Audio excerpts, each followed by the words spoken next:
Yeah కుక్షి వివరే కృత్వా స్వయం రక్షతి సర్వతః నమామి జననీం దేవీం పరాం ప్రకృతిరూపిణీం కృచ్ఛేణ మహతా దేవ్యా ధారితోహం యదోదరే తత్ప్రసాదాత్ జగదృష్టం మాతుర్నిత్యం నమోస్తుతే పృథివ్యా యాని తీర్థాని సాగరాదీని సర్వతః వసంతి యత్ర తాం నౌమి మాతరం భూతి హేతవే. మాతృదేవో భవ పితృదేవో భవ. ఇప్పుడు మనము ఏప్రిల్ నెల 2026 సంవత్సరంలో ద్వాదశ రాశుల వారికి గోచార ఫలితాలు ఏ విధంగా ఉన్నాయో సశాస్త్రీయమైన పద్ధతిలో తెలుసుకునే ప్రయత్నం చేద్దాము. ఇందులో నా కల్పనలు కానీ అభూత కల్పనలు కానీ ఏమీ ఉండవండి. శాస్త్రం ఎంతవరకు చెప్పిందో అంతవరకు చెప్పడం జరుగుతుంది. ఇంకో ముఖ్యమైన విషయం ఏమిటంటే ఇది గోచార ఫలితాలు మాత్రమే.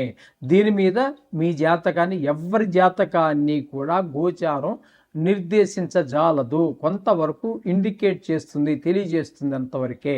అది ఎంతవరకు అంటే 10 నుంచి 15% మాత్రమే. అది నిష్ణాతులైన వారు చెబితే.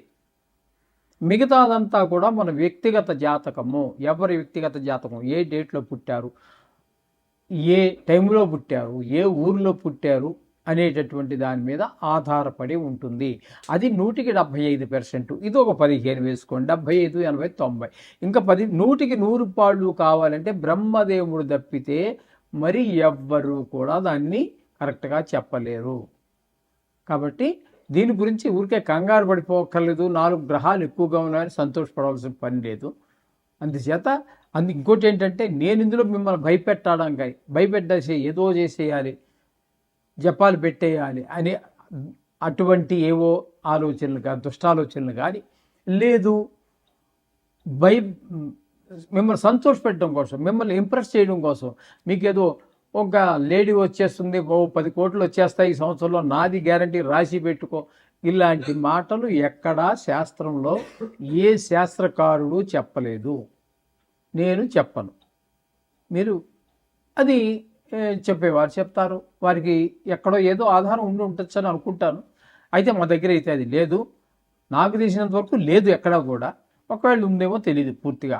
100కి 100 పాళ్ళు పూర్తిగా 199% నాకు తెలిసినంత వరకు ఎక్కడా ఏ విధమైనటువంటి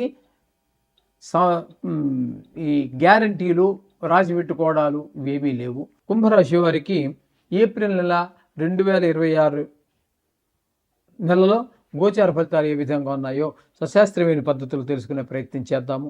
కుంభరాశి వారికి జన్మంలోనే రాహు నెలంతా పూర్తిగా ఉంటున్నారు. బుధుడు 9వ తారీఖు వరకు ఉంటున్నారు. కుజుడు 2 రోజులు మాత్రం ఉంటున్నారు. ఈ 3 గ్రహాలు కూడా జన్మంలోనే ఉండటం వల్ల ఇవి ఏ విధమైనటువంటి ఎక్కువగా మన ఆలోచన చెడువైపు వెళ్ళటము, ప్రవర్తన కూడా చెడువైపుకి ఎక్కువ ఆకర్షితులు అవ్వడం జరుగుతూ ఉంటుంది. కాబట్టి తన్ను తాను ముందుగా కంట్రోల్ చేసుకోవలసిన అవసరం ఇక్కడ ఈ కుంభరాశి వారికి గోచరిస్తూ ఉన్నది.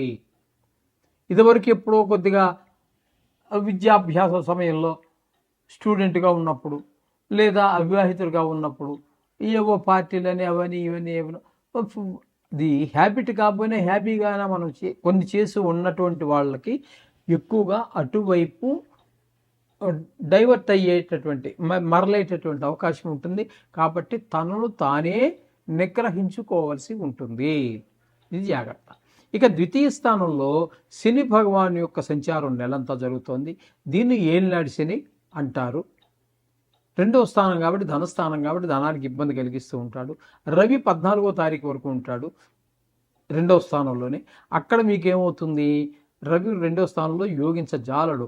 అక్కడ ఇది శని భగవానుడు ఏ విధమైనటువంటి ధనానికి ఇబ్బంది కలిగిస్తూ ఉంటాడో, మాటలో కఠినత్వం పెరుగుతుందో, కంటి జబ్బులు ఉన్న వాళ్ళకి ఎక్కువ అవుతుందో, అలాగే అదే ఫలితాలను సూర్యుడు కూడా 14 రోజులు ఇస్తున్నాడు.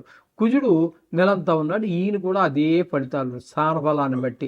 ఇక బుధుడు 2వ స్థానంలో ఒక సుమారుగా మనకి 10వ తారీఖు నుంచి నెలంతా ఉంటాడు. ఈయన మాత్రం తద్భిన్నమైనటువంటి ఫలితాన్ని అక్కడ ఇవ్వబోతున్నాడు 4 గ్రహాలలోనూ.